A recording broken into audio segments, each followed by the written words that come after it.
Ô, Silva! Oi! Ô, mestre Silva! Fala! Eu estive pensando. Até as máquinas mais modernas são compostas basicamente de máquinas simples. A roda, o plano inclinado, a alavanca. E para essas máquinas executarem com precisão o trabalho que a gente quer, muitas vezes a gente necessita de mecanismos de transmissão de movimentos. Uma polia, uma engrenagem. Se a gente quiser alterar esse movimento, a gente utiliza... A cremalheira, biela manivela e o câmbio. Esses são alguns dos mecanismos que a gente acrescenta à máquina. É essa máquina. Como é que ela se desenvolveu? É isso que você vai aprender na teleaula de hoje. Hoje você vai saber como o homem deixou de realizar trabalhos usando sua força muscular e passou a aproveitar a atração animal, a força da queda d'água e a energia do vento. Você vai ver o grande impacto que a máquina a vapor provocou no setor industrial e de transportes, e o emprego da eletricidade como fonte de energia, o que acabou culminando na automação das máquinas. E você tá aposto? Então vem com a gente que nossa teleaula está apenas começando. E nós vamos aproveitar que temos a tarde de folga para dar um pulo aqui num sítio do lado, para conhecer bem mais sobre as máquinas. Vamos lá?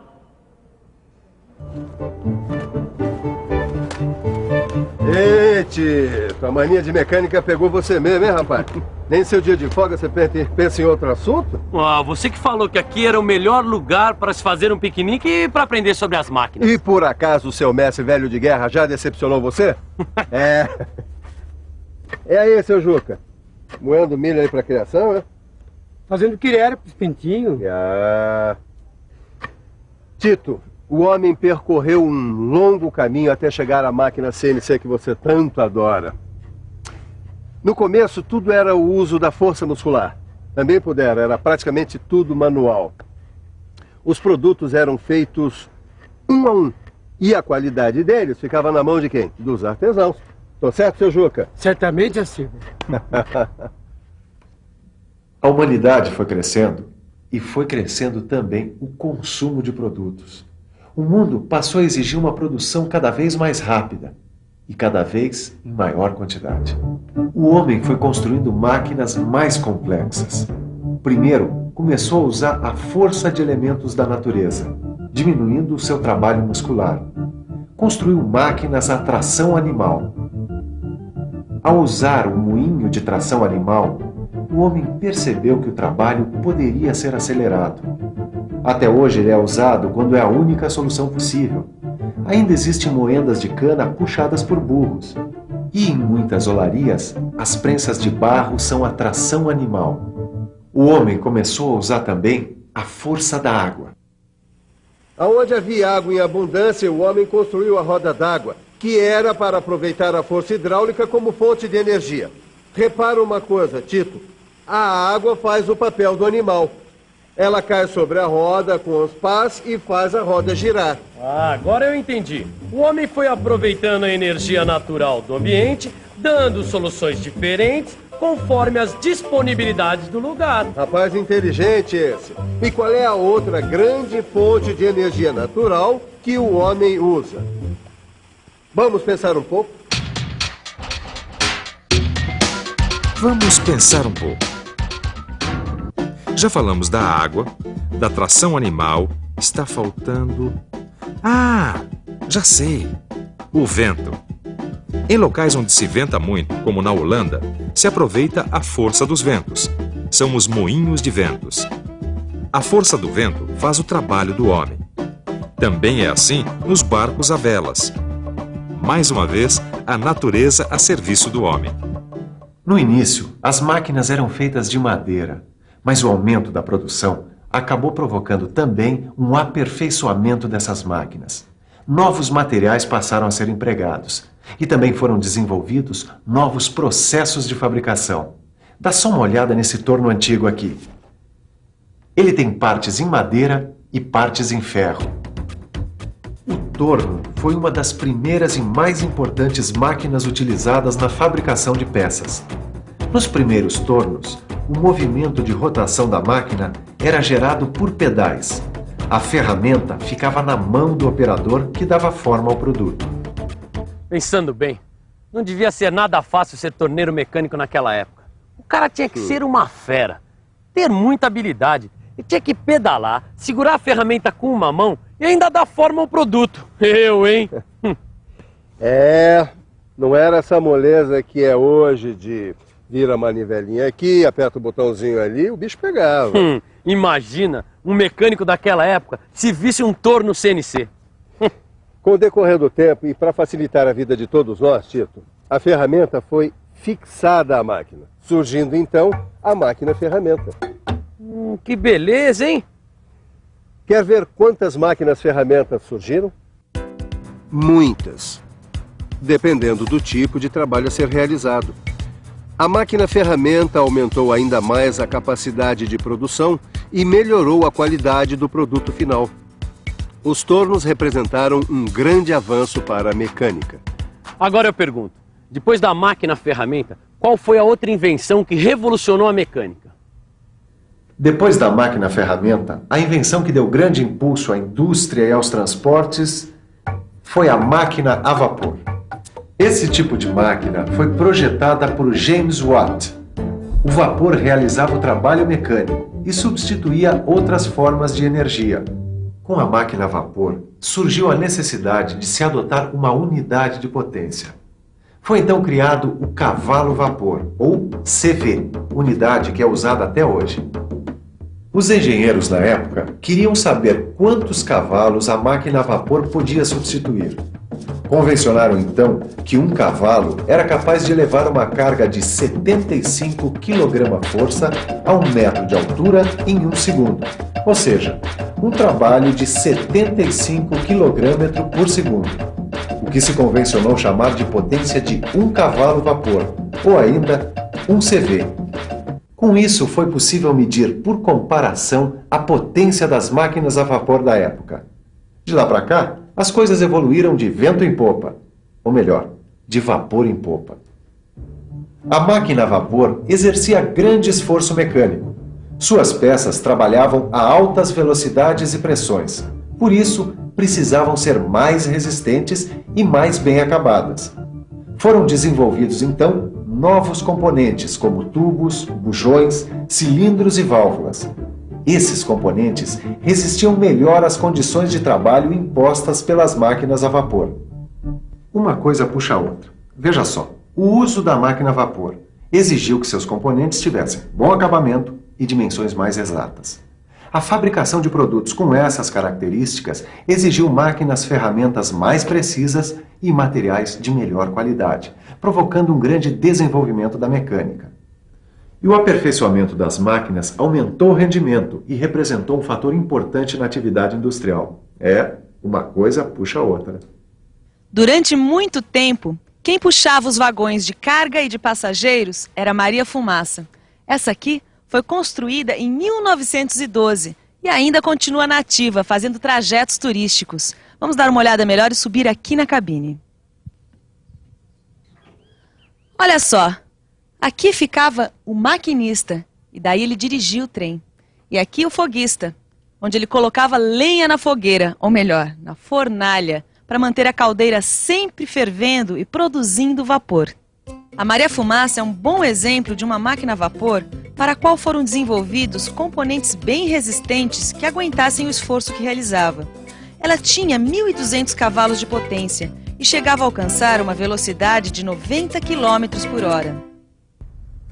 Eu nunca imaginei que a invenção da máquina a vapor fosse tão importante para o desenvolvimento da mecânica. E isso foi entre 1700 e 1800 lá na Inglaterra. Tito, sabe, eu sempre quis ser um Joseph Whitworth, o pioneiro no aperfeiçoamento das máquinas-ferramentas. É o meu grande ídolo, cara. Projetar como ele instrumentos para a medição de peças. Peraí, não foi ele que padronizou os perfis e passos de roscas? Foi. Por isso se chama sistema Whitworth. E é usado até hoje na fabricação de porcas e parafusos. O cara era um gênio, mas um gênio. Antes dele, Tito, a mecânica era um caos. Os elementos das máquinas não eram normalizados. Então, uma peça que era feita numa oficina não se encaixava com outra que era feita em outro lugar. Não havia intercambiabilidade entre as peças. Agora, depois dele, não. Depois dele, a mecânica nunca mais foi a mesma coisa. A mecânica deu um grande salto. A produção artesanal foi se transformando em produção industrial. E esse processo acelerou o desenvolvimento do setor produtivo. Surgiram vários tipos de máquinas e de sistemas mecânicos. Macacos, prensas, tornos. Foram desenvolvidas também outras máquinas para realizar outros trabalhos com metais. Máquinas para a conformação de metais, como uma prensa, por exemplo.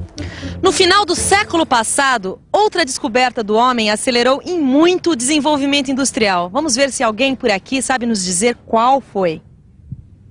Eu acho o telefone celular foi uma grande descoberta, a televisão moderna, TV a cabo. Acho que o transporte, o metrô principalmente. Medicina. Telégrafo. Tudo isso são invenções do homem. Agora, uma grande descoberta que impulsionou muito a indústria foi o uso da eletricidade como fonte de energia. Vamos ver como tudo isso começou. Bom, pega um pedaço de lã, um retalho, como está aqui, assim. Isso mesmo.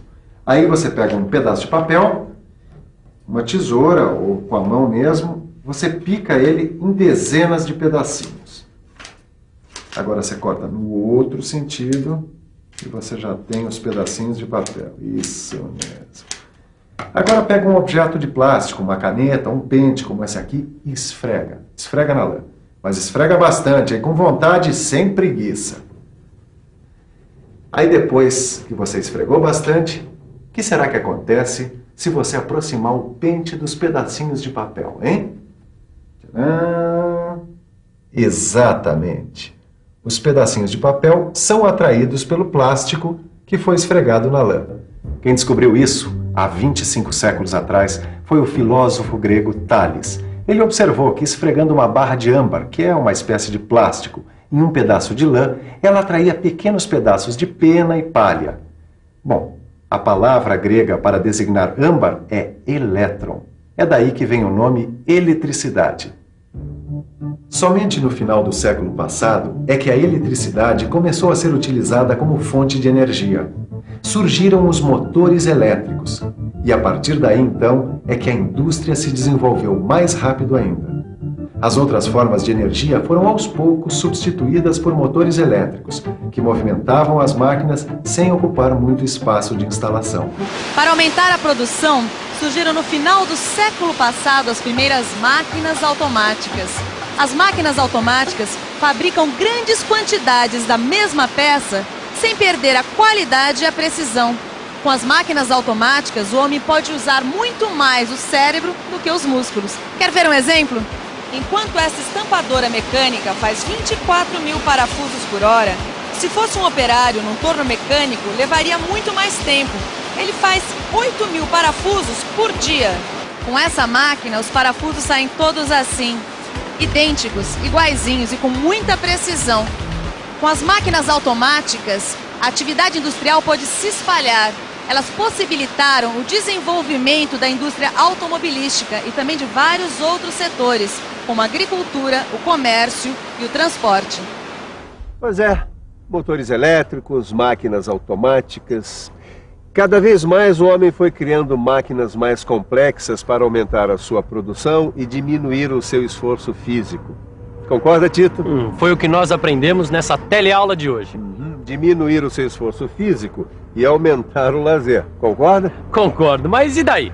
E daí que agora chega, né, Tito? Agora é hora de descansar, que ninguém é de ferro, nem mesmo um profissional da mecânica. Agora é com você. Que tal uma revisão? E atenção, se liga aí que é a hora da revisão. Nessa teleaula, você ficou sabendo como aconteceu a evolução da máquina.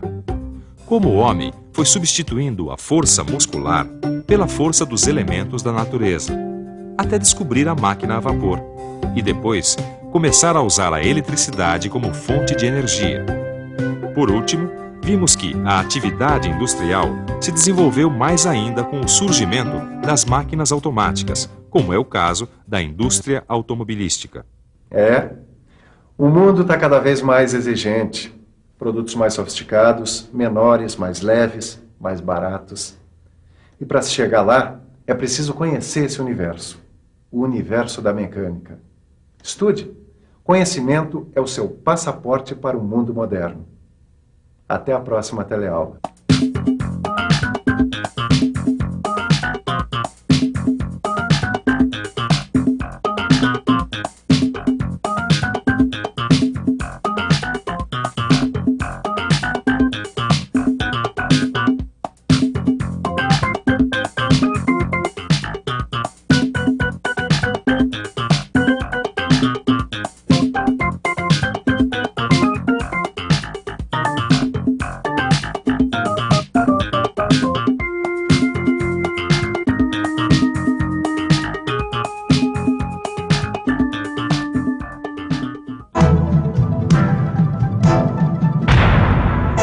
Telecurso 2000, um programa de educação do Sistema Fiesp e da Fundação Roberto Marinho.